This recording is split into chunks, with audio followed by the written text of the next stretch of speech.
अस्सलाम। अब हम स्टार्ट करेंगे MHC major histocompatibility complex and transplantation. Livingston का चैप्टर 62 है, छोटा सा है, इसके अंदर से कुछ टॉपिक्स ही करने हैं।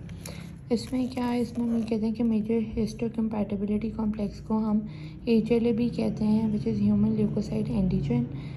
या ये जो होती हैं दो टाइप्स की होती हैं, MHC या HLA-1 and MHC-2, class 1 and class 2। MHC जो क्लास 1 होती है ना, वो HLA-A, HLA-A, HLA-AB, HLA-AC, जबकि जो क्लास 2 होती है वो HLA-D, DP, DQ and DR ये होती हैं। ये जो है हमारे पास MHC क्लास 1 है और ये हमारे पास MHC क्लास 2 है। तो ये जो MHC क्लास 1 क्लास 2 HLA है ना, ये हमारे पास short arm of chromosome number 6 पे प्रेजेंट होती हैं। अब हम देख लेते हैं इनकी कुछ प्रॉपर्टीज़। जो क्लास 1 MHC है ना, HLA-A, HLA-A, HLA-AB, HLA-C जो है ना, ये क्लास 1 MHC प्रोटीन है, मेजर हिस्टोकम्पैटिबिलिटी प्रोटीन, और ये ऑल न्यूक्लिएटेड सेल्स में प्रेजेंट है, इंक्लूडिंग दी एंटीजन प्रेजेंटिंग है। ये सब न्यूक्लिएटेड सेल्स में प्रेजेंट होती है MHC क्लास 1। और इसके अंदर क्या होता है, एक इसके पास हैवी चेन होती है, एक लाइट चेन। हैवी चेन इसकी ये अल्फ़ा वाली है और ये बीटा माइक्रोग्लोबुलिन जो इसकी लाइट चेन है। अब क्या होता है, इसकी जो हैवी चेन होती है ना, ये जो A वाली है, इसके पास एक कांस्टेंट रीजन होता है ये वाला, जिसके साथ जो है CD8 प्रोटीन सेल्स जो हैं वो अटैच होते हैं, इससे CD8।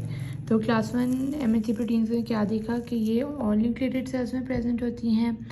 इसके अंदर एक लाइट चेन, एक हैवी चेन होती है। हैवी चेन के कांस्टेंट रीजन पे CD8 receptors, CD8 proteins attach होती हैं। MHC-2 जो है उसमें क्या होता है, ये सिर्फ एंटीजन प्रेजेंटिंग सेल्स में प्रेजेंट होती हैं, जो मैक्रोफेजेस, डेंड्रोसाइटिक और बीटा सेल्स हैं। इसके पास भी 2 चेन्स होती हैं, एक अल्फ़ा चेन और एक बीटा चेन। अब क्या होता है, इसका एक ही लोकस होता है HLA प्रोटीन के साथ। MHC लोकस जो है वो एक ही होता है। अब इस पर क्या होता है, इसके जो दोनों पेप्टाइड्स का जो कांस्टेंट रीजन होता है ना, ये वाला, यहाँ पर तो सिर्फ हैवी चेन के कांस्टेंट रीजन पे CD8 लगी थी, ये दोनों पेप्टाइड्स के कांस्टेंट रीजन पे CD4 हेल्पर सेल्स लग जाते हैं। CD8 जो होते हैं वो साइटोटॉक्सिक T सेल्स होते हैं, जबकि CD4 जो होते हैं वो हेल्पर T सेल्स होते हैं। आपको जो इम्पोर्टेंस MHC की है तो उसमें यही है कि CD8 जो है वो साइटोटॉक्सिक T सेल्स हैं, वो सिर्फ एंटीजन के रिस्पॉन्ड में आकर MHC-1 के साथ लगते हैं और फिर वो किल कर देते हैं वायरस इन्फेक्टेड सेल को, और फिर वो फिर किल करते हैं उस सेम सेल को जिसके ऊपर आकर वायरस लगा होता है, क्लास 1 प्रोटीन्स का। तो ये है इसका डिफरेंस का चार्ट है, ये बहुत इंपॉर्टेंट है। इसमें यह है कि present antigen to CD4 positive. तो CD4 पॉजिटिव कहाँ लगती हैं, हमने कहा था क्लास 2 में। CD8 पॉजिटिव क्लास 1 में। न्यूक्लिएटेड सेल्स, सारे न्यूक्लिएटेड सेल्स पे क्लास 1 होती है, और खाली एंटीजन प्रेजेंटिंग सेल्स क्लास 1 और 2 दोनों होती हैं। एंटीजन प्रेजेंटिंग सेल्स में भी क्लास 1 होती है और क्लास 2 होती है, लेकिन क्लास 1 सिर्फ सारे न्यूक्लिएटेड सेल्स में होती है जिसमें एंटीजन प्रेजेंटिंग सेल्स है, लेकिन इसमें सारे न्यूक्लिएटेड सेल्स पे क्लास 2 नहीं होती। और क्लास 1 के साथ अटैच होते हैं 8 CD8, क्लास 2 के साथ अटैच होते हैं CD4। अब जो है इनकोडेड बाय HLA लोकस, तो वो दोनों हैं, जीन कोडोमिनेंट दोनों की हैं, मल्टीपल एलील्स भी दोनों की हैं। दोनों पे जो 2 पेप्टाइड इनकोडेड HLA लोकस हैं, तो वो MHC-1 पे एक लोकस नहीं है, जबकि MHC-2 पर है। और जो बीटा ग्लोबुलिन, माइक्रोग्लोबुलिन है, वो भी सिर्फ MHC-1 पे, MHC-2 पर नहीं है।